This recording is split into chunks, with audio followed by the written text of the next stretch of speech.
இன்றைக்கி Wednesday morning பிரேக்ஃபாஸ்ட்டுக்கு சப்பாத்தியும் உருளைக்கிழங்கு குருமாவும் தாங்க செஞ்சுருந்தேன். மாவை பிசைஞ்சு வச்சுட்டு குருமாக்கு என்ன செய்வேன்னு ரொம்ப நேரம் யோசிச்சுட்டு இருந்தேங்க. வீட்டில் உருளைக்கிழங்கு அதிகமாக இருந்துச்சு.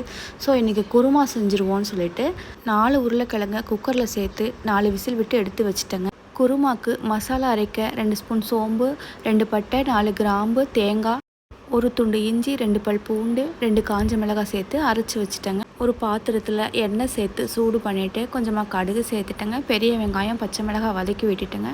ஒரு பெரிய சைஸ் தக்காளியை வதக்கி விட்டுட்டு மசிச்சு வச்ச உருளைக்கிழங்கு கூட நம்ம அரைச்சி வச்ச மசாலாவை சேர்த்துருக்கேங்க. உப்பு மஞ்சளும் சேர்த்துருக்கேன். இது எல்லாத்தையும் நல்லா கலந்து விட்டுட்டு தக்காளி கூட சேர்த்து ஒரு 5 நிமிஷம் மீடியம் ஃப்ளேமில் நல்லா கொதிக்க விட்டுட்டேங்க. நம்ம அரைச்சி சேர்த்துருக்கிற மசாலாவோட பச்சை வாசனை போகிற வரைக்கும் கொதிக்க விட்டுட்டு 2 நிமிஷம் லோ ஃப்ளேமில் வச்சுட்டு கடைசியாக கொத்தமல்லி சேர்த்து ஃப்ளேம் ஆஃப் பண்ணிட்டேங்க.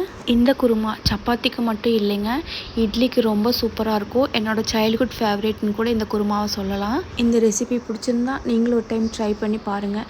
நம்ம வீடியோஸை உங்கள் ஃப்ரெண்ட்ஸ் அண்ட் ரிலேட்டிவ்ஸ்க்கு ஷேர் பண்ணுங்கள். நம்ம வீடியோஸ்க்கு லைக் போடுங்க. நம்ம யூடியூப் சேனல் மீனாஸ் லைஃப் ஸ்டைலில் மறக்காமல் சப்ஸ்கிரைப் பண்ணிடுங்க. நம்ம வீடியோஸ்க்கு நல்லா சப்போர்ட் கொடுக்குறீங்க. அதே போல் யூடியூப் சேனல் மீனாஸ் லைஃப் ஸ்டைலுக்கும் நல்லா சப்போர்ட் கொடுங்க. நம்ம பேஜில் அடுத்தடுத்து என்ன ரெசிபி செய்யலான்னு உங்களுக்கு ஏதாச்சும் ஐடியா இருந்தால் கமெண்ட் பாக்ஸில் கமெண்ட் பண்ணுங்கள். தேங்க்யூ.